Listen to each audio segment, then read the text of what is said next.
Bonjour et bienvenue dans la formation La méditation scientifique. Alors pourquoi la méditation scientifique? Je vais te dire, en fait c'est simple, tu vois, dans tout mon parcours de santé, je me suis rapproché fréquemment de tout ce qui est énergie, méditation, Qigong, Tai Chi, tu vois, j'ai même eu des cours particuliers de Qigong avec une enseignante, j'ai pratiqué de la méditation. J'ai lu l'excellent livre de, comment il s'appelle? Vladimir Stevanovic, de la voie de l'énergie, je crois. Bref, c'est du Tai Chi. Parce que j'ai bien capté qu'il y avait des exemples qui mettaient en avant le fait que le côté méditatif, les énergies, on pouvait tendre vers plus de santé, tu vois.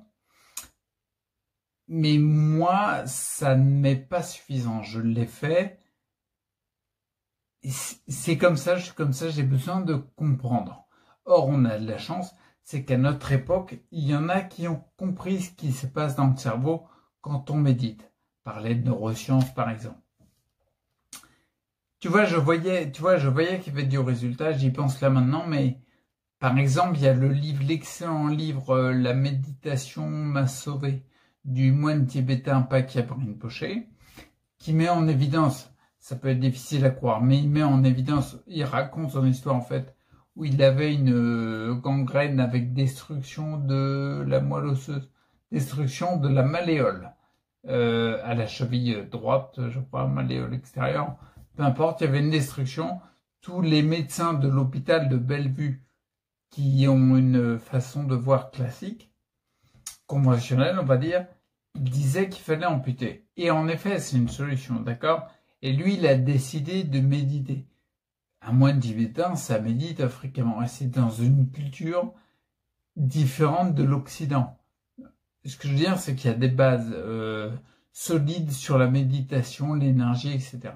Bref, le fait est que, si tu lis son livre, tu vas le voir, le fait est qu'il y a eu reconstruction de la malléole, il a plus de gangrène, et même si c'est difficile à croire, je t'invite à regarder à la fin de son livre les comptes rendus de l'hôpital de Bellevue, où il ne pouvait que constater, avec les appareils qu'on a aujourd'hui pour constater la reconstruction ou la destruction des os, ils ont pu que constater qu'il y avait une reconstruction. On y croit, on n'y croit pas. Moi, je me suis toujours intéressé à ça parce que je pense qu'il y a vraiment, c'est une manne énorme pour remonter en santé. Mais ça ne m'est pas suffisant. Du coup, ce que j'ai fait, c'est que j'ai suivi des formations de Joe Dispenza. J'ai commencé à m'intéresser à ce gars-là. Excellent neuroscientifique qui a fait des expériences dans la méditation, expériences personnelles avec du résultat concret. Et ensuite, il a pris des machines pour voir. Bon, je vais t'en parler dans la première vidéo. Donc, du coup, tu vois le côté méditation qui peut-être m'intéressait parce qu'en effet, j'entendais qu'il y en avait qui avaient des résultats. Je veux bien croire à l'éventualité qu'il y ait quelque chose de différent de ce que j'ai cru avant. J'ai beaucoup pratiqué Qigong, méditation, et je pense que je rentrais pas, j'avais pas assez de résultats. Depuis que j'ai compris plus de choses, quand je médite, j'ai beaucoup plus de résultats. Et j'ai beaucoup plus de résultats concrets. Il n'y a pas que en méditant, d'accord? D'ailleurs, la formation, si tu l'as pas téléchargée, il y a le plan de la formation. Dans toutes mes formations, il y a le plan. Tu regarderas, va voir dans la première vidéo, donc celle-là, les ondes cérébrales qui se passent dans le cerveau. Ben, les ondes cérébrales, c'est dans le cerveau. Ensuite, on va voir l'importance du changement de base scientifique. On va parler du changement de la matière.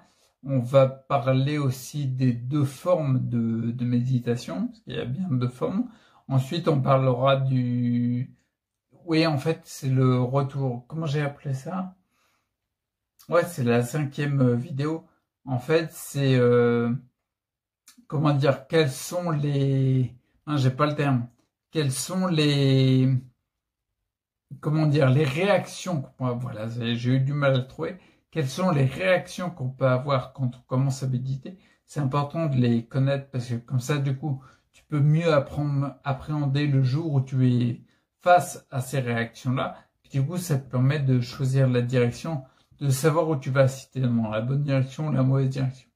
Il y a ça, et après, je te parlerai des résultats, autant les miens, je te raconterai aussi l'histoire de Joe Dispenza avec ses résultats juste hallucinants.